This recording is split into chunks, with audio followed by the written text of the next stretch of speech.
Ito na ipapakita ko kung paano ko to ginawa. Gusto mo bang matutunan kung paano ko nagawang video itong photo ko? Gamit lang itong libreng app. Kung oo ang sagot mo, tapusin mo lang itong maiksing tutorial kong ito. At huwag mo na rin kalimutang mag-follow, isave tong video na ito at i-share mo na rin sa iba. So kung ready ka na, let's go! So step 1, i-download mo lang tong Grok app.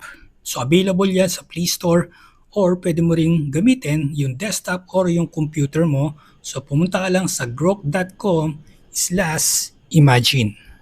Step 2, mag-sign up for free gamit ang iyong X account, Gmail or email mo. Pagkatapos, mag-login ka lang. Step 3, you can click create new conversation. Tapos piliin mo yung create video o kaya naman i-click mo lang yung imagine sa itaas. Sa step 4, piliin mo lang yung photo na gusto mong gawing video. Next, once na na-select mo na, automatic mag-generate ng video si Grok.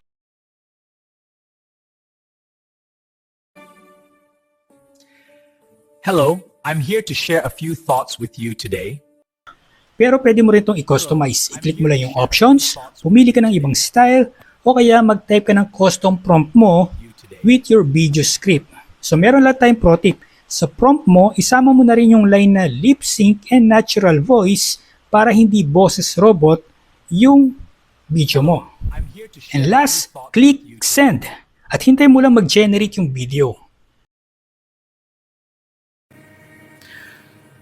Ito na ipapakita ko kung paano ko to ginawa. So ayun na. So may talking video ka na mula sa isang photo. Ayos ba? Kung gusto mo pang matutong gumawa ng AI content, just follow Herbert Flores. Enjoy!